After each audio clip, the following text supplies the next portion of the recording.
A Rádio Rio de Janeiro leva até você Mediunidade e Obsessão. Um programa que se propõe tirar suas dúvidas sobre esses dois temas com base na doutrina espírita. Apresentação: Moisés Santos.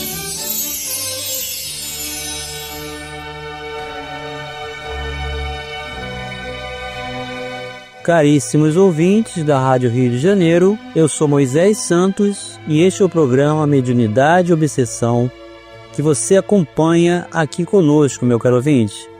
O estudo da mediunidade, da enfermidade grave, dos processos de obsessão, as técnicas e recursos do trabalho do bem nas reuniões mediúnicas. Você que acompanha conosco já sabe que estamos estudando a apostila Mediunidade, Estudo e Prática. Estamos no programa 2, módulo 3. Hoje vamos iniciar o tema 3. Trata-se dos recursos do diálogo. São as etapas do esclarecimento dos espíritos pelo diálogo. O esclarecimento doutrinário ocorre durante o principal momento da reunião mediúnica, considerado o ápice da realização dos trabalhos organizados entre os dois planos da vida. Essa fase não deve ultrapassar o tempo de 60 minutos, segundo o opúsculo Orientação ao Centro Espírita da Federação Espírita Brasileira, referenciado em orientações de esclarecidos benfeitores espirituais. Primeiro tópico é a etapa inicial: ouvir o espírito e identificar as suas principais dificuldades. Então, na verdade, o início do processo nesse ápice da fase muito importante da reunião mediúnica, de união entre esses dois planos, o plano espiritual e o plano físico, nos momentos em que os encarnados se reúnem, sempre no mesmo horário, no mesmo local, estabelecendo a disciplina da frequência, da assiduidade, do compromisso, ele se inicia com o processo de permitir que o comunicante se apresente, que ofereça primeiramente a sua palavra. É de fundamental importância que o dialogador, em especial, e o grupo em geral, escutem o que o espírito tem a dizer. Se este revela dificuldades para se expressar, é preciso saber auxiliá-lo, porque somente lhe conhecendo a chance de expor suas amarguras, será possível prestar-lhe efetiva assistência. Contudo, usualmente o diálogo é iniciado pelo próprio espírito, que naturalmente toma a palavra e apresenta as suas necessidades. Sim, meu caro ouvinte, há casos em que a conexão se estabelece, mas o espírito está momentaneamente impossibilitado de falar. Ele pode ter desencarnado com alguma coisa que cortou a sua garganta, ou ele esteja entre situações de afogamento e sentindo as sensações ainda presentes daquela circunstância. Então ele está impossibilitado de falar. O dialogador vai orar, vai aplicar passes e vai auxiliar no mecanismo magnético para que ele seja recolhido pelo mundo espiritual, os benfeitores, que vão providenciar os medicamentos, a assistência e socorro inicial, levando as câmeras das enfermagens da própria casa espírita e depois para as colônias. Mas, meu caro ouvinte, uma vez que o comunicante consegue se expressar, depois que ele se expressar, como o dialogador deve iniciar esse diálogo com este comunicante espiritual? Vamos esclarecer este conceito. Esclarecendo conceitos. Qualquer que seja a abertura da comunicação, o doutrinador deve esperar, com paciência, depois de receber o companheiro com uma saudação sinceramente cortês e respeitosa, seja quem for que compareça diante de nós, é um espírito desajustado que precisa de socorro. Alguns bem mais desarmonizados do que outros, mas todos necessitados e desejosos de uma palavra de compreensão e carinho, por mais que reajam à nossa aproximação. Os primeiros momentos de um contato mediúnico são muito críticos.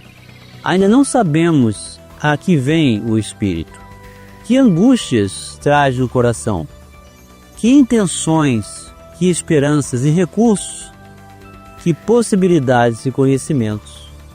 Estará ligado a alguém que estamos tentando ajudar? Tem problemas pessoais com algum membro do grupo? Luta por uma causa?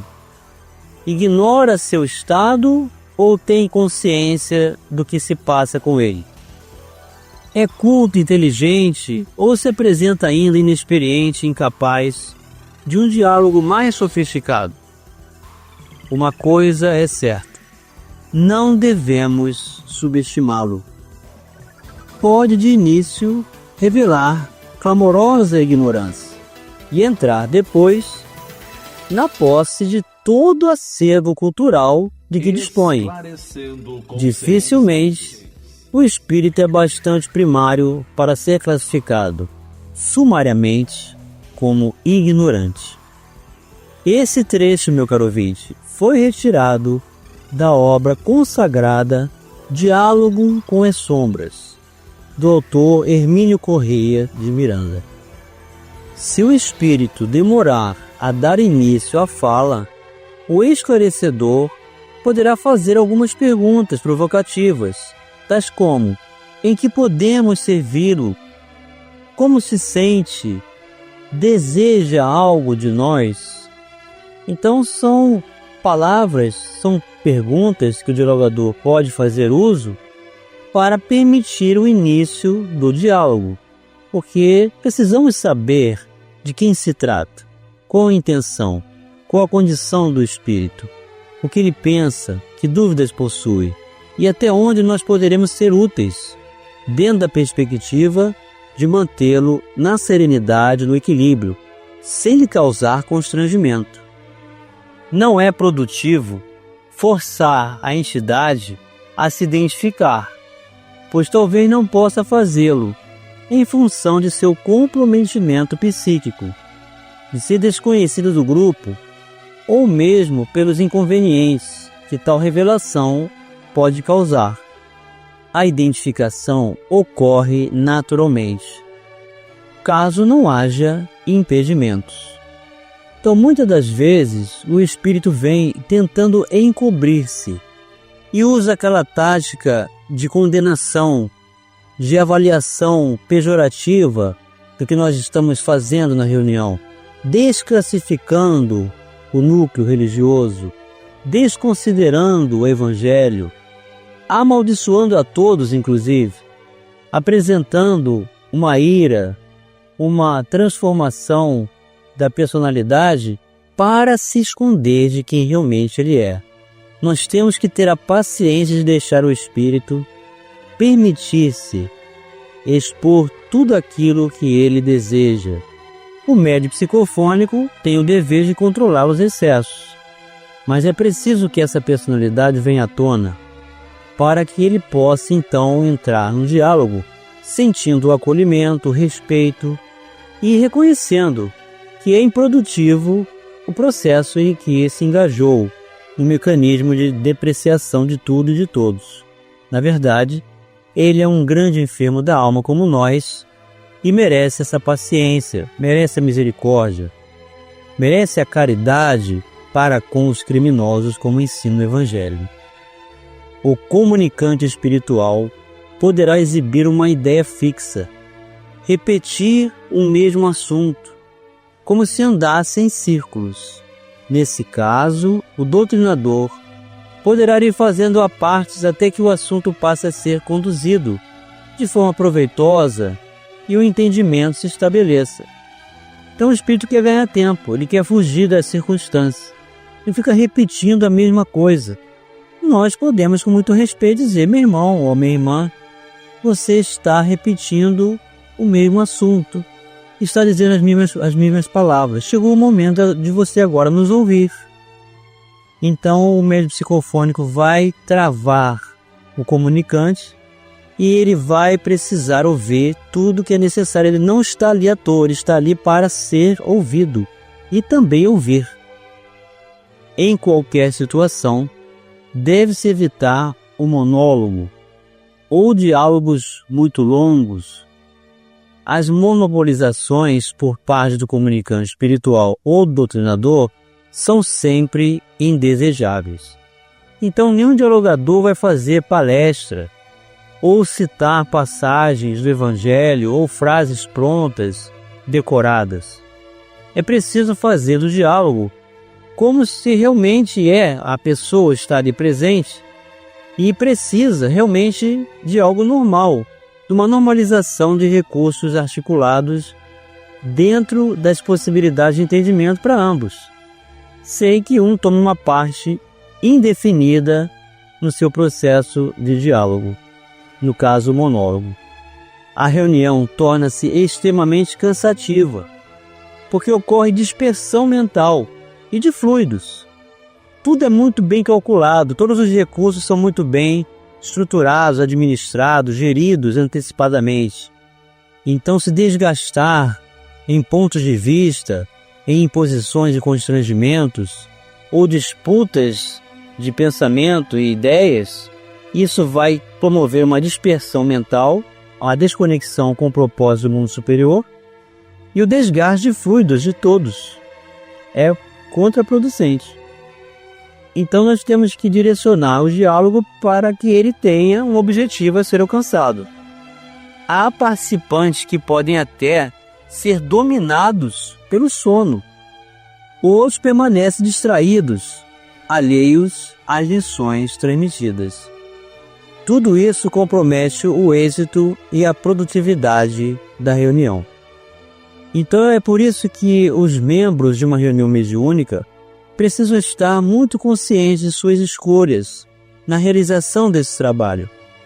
É preciso se doar integralmente, é preciso manter o foco mental, é preciso estar ali de coração, confiando na espiritualidade da casa, confiando no propósito do bem, confiando em Jesus, para que a espiritualidade superior possa trazer esses casos que representam os processos de obsessão em curso e que vão ajudar muita gente, vão libertar processos de enfermos e vão fazer com que as pessoas voltem à normalidade de suas vidas.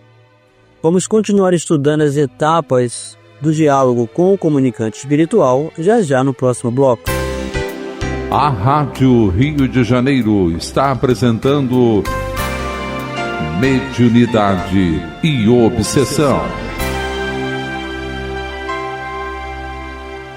Participe do programa Mediunidade e Obsessão enviando sua sugestão ou pergunta para o e-mail meo@radioriodejaneiro.am.br ou pelo WhatsApp 984867633 aos cuidados de Moisés Santos. A Rádio Rio de Janeiro está apresentando Mediunidade e Obsessão. Apresentação: Moisés Santos. Caríssimos ouvintes da Rádio Rio de Janeiro, voltamos agora para o segundo bloco do nosso programa de hoje, em que estamos dando continuidade aos estudos da apostila da Federação Espírita Brasileira, Mediunidade, Estudo e Prática, Programa 2. Estamos no módulo 3, hoje iniciamos o tema 3, as etapas do diálogo com o comunicante espiritual em uma reunião mediúnica. É necessário, primeiramente, permitir que o comunicante se expresse, identifique-se se for possível. Se não for, vai receber nossa oração, o acolhimento, o passe e o choque anímico será o benefício inicial para que ele se restabeleça, muitas das vezes de um impedimento que faz com que ele não possa se expressar. Esse é o momento em que se estabelece a conceituação do ápice da reunião. O objetivo da reunião é que o comunicante se expresse e possa dialogar com aquele que se propõe a estabelecer um diálogo construtivo, respeitoso, fraterno e acolhedor, sem constrangimento, sem estabelecer nenhuma ideia de disputa de pontos de vista, mas tão somente para servir, reconhecendo as próprias necessidades. Os comunicantes são geralmente espíritos gravemente enfermos e que podem ter relação com qualquer um dali presente no próprio grupo, podem ter relação com pessoas que conhecemos, com aqueles que comparecem à casa espírita e pedem orações. Então o diálogo tem por objetivo auxiliar e reconhecer que o mal que nós fazemos é primeiramente mal para nós mesmos e que não vale a pena a vingança, não vale a pena manter-se em mágoa, em desenvolvimento do ódio, do afastamento das leis de Deus, pois essas enfermidades morais é que estabelecem as condições perturbadoras mentais e, portanto, a desestruturação de toda a harmonia psíquica do indivíduo. A conversação será vazada em termos claros e lógicos, mas na base da edificação, sem qualquer toque de impaciência ou desapreço ao comunicante, mesmo que haja motivos de indução ao azedume ou à hilaridade. O esclarecimento não será, todavia, longo em demasia, compreendendo-se que há determinações de horário e que outros casos requisitam atendimento. Esse trecho, meu caro ouvinte, foi retirado da obra Desobsessão pelo autor espírito André Luiz. Chico Xavier e Baldo Vieira são os médiuns. Então é exatamente isso. São muitos para serem atendidos. E às vezes um espírito que é atendido tem outros com as mesmas circunstâncias e casos semelhantes que também são colocados para ouvir o que o dialogador vai estabelecer na comunicação. E também vai auxiliar aos desencarnados que estarão ouvindo esse diálogo. Então existe essa necessidade de manutenção do tempo, e o aproveitamento desse tempo ele se multiplica com recursos de mídia, de alto-falantes, de propagação das nossas vozes diante do diálogo para aqueles que também necessitam ouvi-lo. Então, em síntese, deixar o espírito falar, colhendo informações, identificando problemas e características individuais. Fazer perguntas esclarecedoras, se necessário, caso não consiga reconhecer o seu principal problema, em que podemos servir, como podemos ser úteis, o que o traz aqui, o que você pretende, como você pensa, como podemos auxiliar, você reconhece onde se encontra, sabe quem é? E geralmente o espírito no início do diálogo, ele também faz perguntas.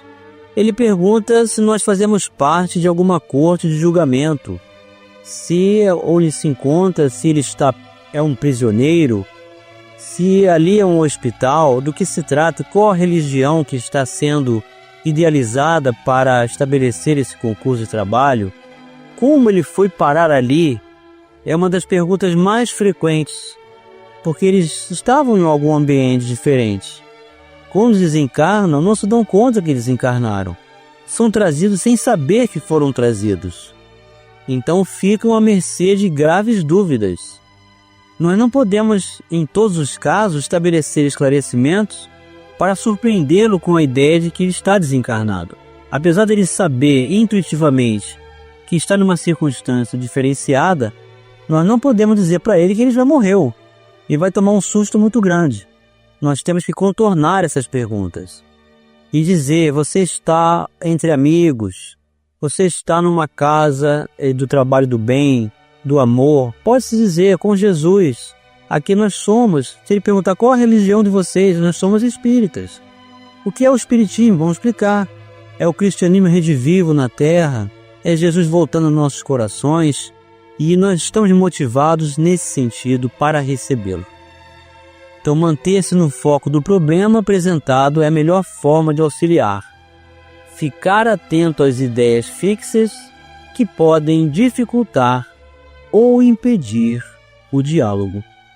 E chegou o momento, meu caro ouvinte, de você receber a mensagem ao seu coração. Mensagem ao coração.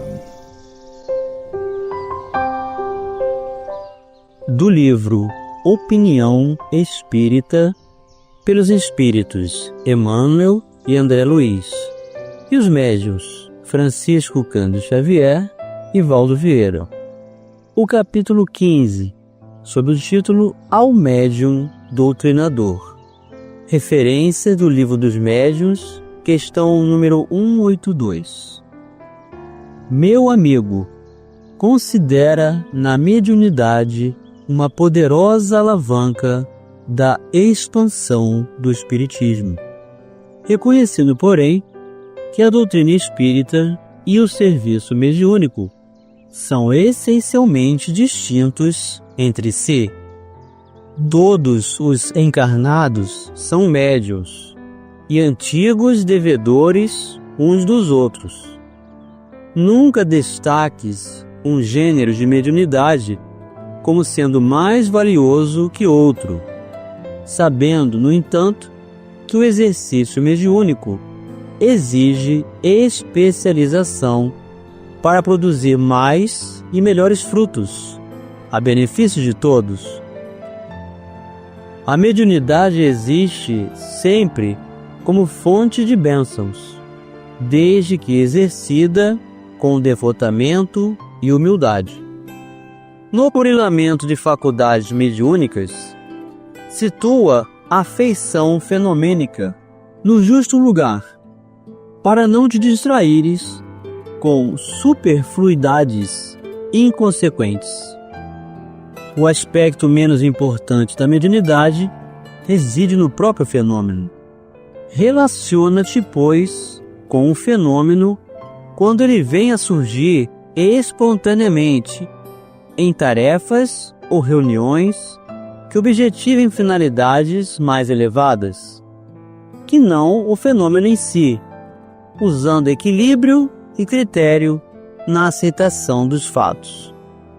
A provocação de surpresas em matéria de mediunidade não raro gera a perturbação. Jamais perca a esperança ou a paciência no trato natural com os nossos irmãos enfermos, especialmente quando médios, sob influenciação inferior, para que se positive a assistência espiritual desejável. Quem aguarda em serviço o socorro da divina providência, vive na diretriz de quem procura acertar. Mobiliza compreensão, tato e paciência para equacionar os problemas que estejam subjugando os enfermos desencarnados, elucidando-os com manifesta indulgência quanto à realidade maior no que tange ao fenômeno da morte, ao intercâmbio mediúnico, ao corpo espiritual e a outras questões afins. A palavra indisciplinada traumatiza quem ouve. Analisa com prudência as comunicações dos espíritos sofredores, segundo a inspiração do amor e a segurança da lógica, aquilatando-lhes o valor pelas lições que propiciem inequivocamente a nós mesmos. O bom senso é o companheiro seguro da caridade. Compenetra-te dos teus deveres sagrados, sabendo que o medianeiro honesto para consigo mesmo chega à desencarnação com a mediunidade gloriosa, enquanto que o medianeiro negligente atinge o rio da morte com a tortura de quem desertou da própria responsabilidade. A mediunidade não se afasta de ninguém, é a criatura quem se distancia do mandato mediúnico que o plano superior lhe confere. André Luiz para os nossos corações, meu caro ouvinte, convidando-nos à atitude coerente perante o trabalho do bem, no uso dessa ferramenta bendita que Deus nos concedeu para a nossa evolução, para o nosso restabelecimento e retificação perante a própria consciência, perante a justiça divina, atuando como ferramenta bendita do plano superior em favor de nós mesmos, em favor de todo aquele que Jesus colocar em nosso caminho. Um grande abraço e até o próximo programa. A Rádio Rio de Janeiro apresentou Mediunidade e Obsessão.